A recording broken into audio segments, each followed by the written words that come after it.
ఏడాదిని ఆనందంగా ఆహ్వానిద్దామని ఆశపడ్డారు. స్నేహితులతో కలిసి ఉత్సాహంగా విహారయాత్రకు వెళ్లారు. కానీ ఆ ఉత్సాహమే వారి పాలిట శాపమైంది. క్షణకాలం అజాగ్రత్త ఓ నిండు ప్రాణాన్ని బలుగుంది. అంబేద్కర్ కోనసీమ జిల్లా అంతర్వేదిలో న్యూ ఇయర్ వేళ తీవ్ర విషాదం చోటు చేసుకుంది. కాకినాడకు చెందిన యువకులు ప్రయాణిస్తున్న మహీంద్రా తార్ జీప్ అదుపు తప్పి నేరుగా గోదావరి నదిలోకి దూసుకెళ్లింది. ఈ ఘటనలో ఓ యువకుడు జీపుతో పాటే నీట మునిగిపోగా మరొకరు త్రుటిలో ప్రాణాలతో బయటపడ్డారు. అర్ధరాత్రి వేళ అన్నా చెల్లెళ్ల గట్టు వద్ద అసలేం జరిగింది? మలుపు తిరగాల్సిన వాహనం మృత్యువు వైపు ఎందుకు వెళ్ళింది?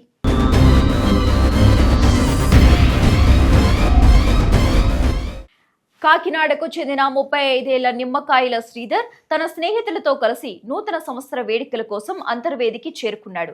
అక్కడ సమీపంలోనే యాపిల్ రిసార్ట్లో గది అద్దెకు తీసుకుని బస చేశాడు.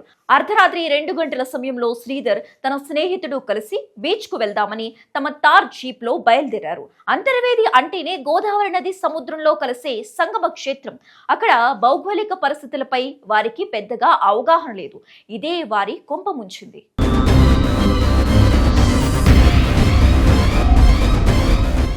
అన్నా చెల్లెళ్ల గట్టు వద్దకు రాగానే అక్కడ రోడ్డు మలుపు తిరుగుతుంది. కానీ చిమ్మ చీకటి ఉండటంతో డ్రైవింగ్ సీట్లో ఉన్న శ్రీధర్ ఆ మలుపును గమనించలేకపోయాడు.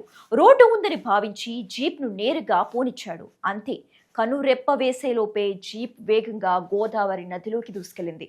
నీటిలోకి వెళ్లిన వెంటనే ఈ జీప్ మునిగిపోవటం మొదలైంది.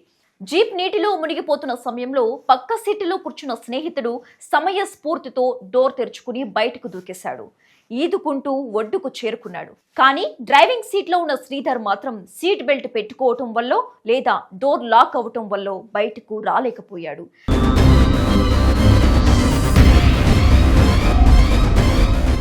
కళ్ళ ముందే తన స్నేహితుడు జీప్తో సహా నీటిలో మునిగిపోతుంటే ఆ మిత్రుడు చేసిన ఆర్తనాదాలు అక్కడున్న వారిని కంటతడి పెట్టించాయి. ప్లీజ్ పయ్యా, లోపల మనిషి ఉన్నాడు, ఏదో ఒకటి చెయ్యండి, కాపాడండి అంటూ పోలీసులను స్థానికులను వేడుకున్నాడు. సమాచారం అందుకున్న సెకినేటిపల్లి పోలీసులు, రెవెన్యూ అధికారులు హుటాహుటిన ఘటనాస్థలానికి చేరుకున్నారు. ఇది గోదావరి సముద్రం కలిసే చోటు కావటంతో ప్రవాహ ఉధృతి, అలల తాకిడి ఎక్కువగా ఉంది. స్థానిక మత్స్యకారులు గజ ఈతగాల సాయంతో గాలింపు చర్యలు చేపట్టారు. జీప్ను గుర్తించారు. జీప్లో శ్రీధర్ విగత జీవిగా కనిపించాడు.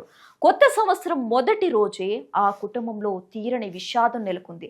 తెలియని ప్రదేశాలలో, అది కూడా అర్ధరాత్రి వేళ డ్రైవింగ్ చేసేటప్పుడు యువత అత్యంత జాగ్రత్తగా ఉండాలి. ఒక్క క్షణం అజాగ్రత్త తిరిగి రాని లోకాలకు తీసుకెళ్తుంది అనటానికి ఈ ఘటనే నిదర్శనం.